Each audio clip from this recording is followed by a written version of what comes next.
অবিলম্বে আনকন্ডিশনালি খুব স্বাভাবিকভাবেই মৃত্যুদণ্ডপ্রাপ্ত আসামিদেরকে ছেড়ে দেয়া যাবে না। ভারতীয় নাগরিকরা যে তখন উপস্থিত ছিলেন এটাও কিন্তু প্রমাণ প্রেস কনফারেন্সে বলেছে।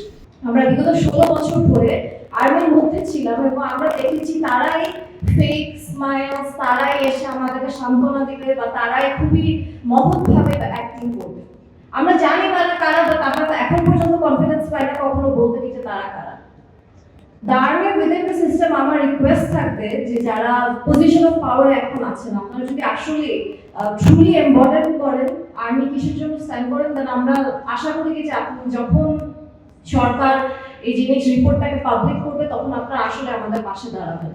কারণ এত বছর এত বছর চলে গেছে, আপনারা হয়তো মনে করবেন কি যে যেহেতু আমরা আর্মি অফিসারের সন্তান, যেহেতু আমাদের বাবা শহীদ হয়েছে, আমরা নিশ্চয়ই অনেক রেসপেক্ট, অনেক সাপোর্ট পেয়েছি উইদিন দ্য সিস্টেম। আমরা আসলে যাই করেছি, আমাদের মারা যা করেছে তারা নিজেরাই করেছে। আর এটা আরেকটা বড় এক্সাম্পল যদি আপনাদের বলি, 21শে নভেম্বর সশস্ত্র বাহিনী দিবস।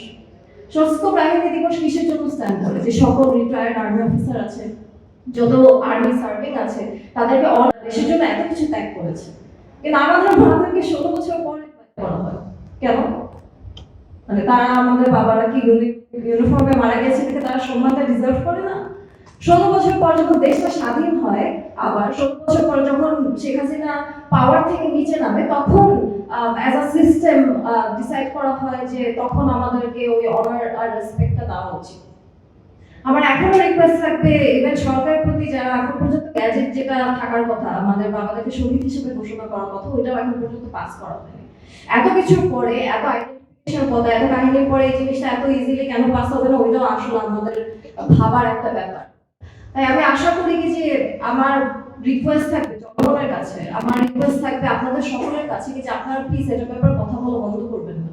কারণ যত না পর্যন্ত এই সকল আর্মি অফিসাররা যারা দেশের এগেন্স্টে গিয়েছে, যে যারা যে দেশ, এই সকল আর্মি অফিসার তাদের নিজেদের ভাইকে বেঁচে দিয়েছে শুধু কিছু র্যাঙ্ক পাওয়ার জন্য, তারা যতক্ষণ পর্যন্ত সিস্টেমে আছে ততক্ষণ পর্যন্ত আসলে দেশ স্বাধীন হয়। ফরেন এলিমেন্ট যেটা ভারতকে বোঝাচ্ছে, কমিশন এটা এভিডেন্সও পেয়েছে।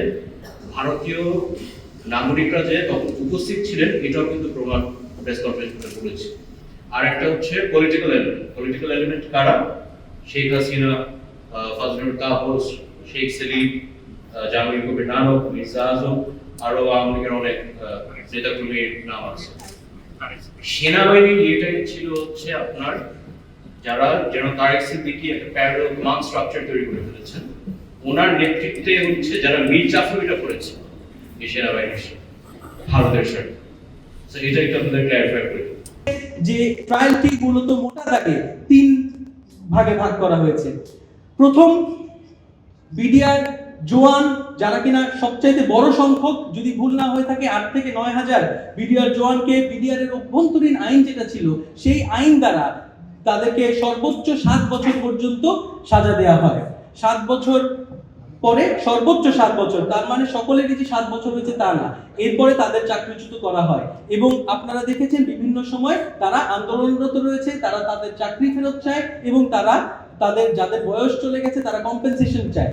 আমরা শহীদ পরিবারের তরফ থেকে খুব পরিষ্কারভাবে বলে দিতে চাই যে তারা যেই সমস্ত দাবি করছে সেই সমস্ত দাবি তারা বাহিনীর কাছে করছে এবং এর সঙ্গে আমাদের কোনো মন্তব্য থাকতে পারে না এবং এই বিষয়ে আমাদের কোনো ধরনের ইন্টারফারেন্স থাকতে পারে না এবং তাদের যে রাইট তাদের চাওয়ার সেটা তাদের কাছে। বাহিনী যদি মনে করে তবে তাদেরকে চাকরি ফিরিয়ে দেখ অথবা তাদেরকে কম্পেনসেশন দেখ, সেই বিষয়ে আমাদের কোনো ধরনের সমস্যা নেই এবং কোনো ধরনের মন্তব্য ডেফিনেটলি থাকতে পারে না। দ্বিতীয় ট্রায়াল যেটা হয়েছে সেটি হচ্ছে যে বিস্ফোরক আইনের মামলার, আপনারা জানেন যে এক্সপ্লোসিভ সাবস্টেন্সের একটা মামলা হয়েছে এবং সেখানে আমি যদি ভুল না করে থাকি 800 জনকে অ্যারেস্ট করা হয়েছে। এটা অত্যন্ত দুঃখজনক, তবে এটাই সত্য যে এই যে অ্যারেস্ট করা হয়েছে তাদের ট্রায়াল শুরুই হয় নাই। যেহেতু তাদের ট্রায়াল শুরুই হয় নাই, একজন মানুষের যদি সাজা হতো 10 বছর, তো সেই ক্ষেত্রে 17 বছর পেরিয়ে গেছে কিন্তু তাদের ট্রায়াল শুরু হয়নি বলে তারা আসলে এতদিন ধরে জেলে ছিল। এখন এই মুহূর্তে যেহেতু আর শেখ হাসিনার কোর্ট নাই, তো যার কারণে আস্তে আস্তে করে বেল হওয়া শুরু করেছে এবং আমরা মনে করি যে বিচার বিভাগ যদি মনে করে তাহলে সেই ক্ষেত্রে তাদেরকে জামিন দেয়। এবং থার্ড যে বিষয়টি সেটা হচ্ছে গিয়ে মার্ডারের মামলায় আমি যদি ভুল না করে থাকি 139 জনকে আপনার ডেথ পেনাল্টি দেওয়া হয়েছে এবং 180 থেকে 85 জনকে যাবজ্জীবন কারাদণ্ড দেওয়া হয়েছে।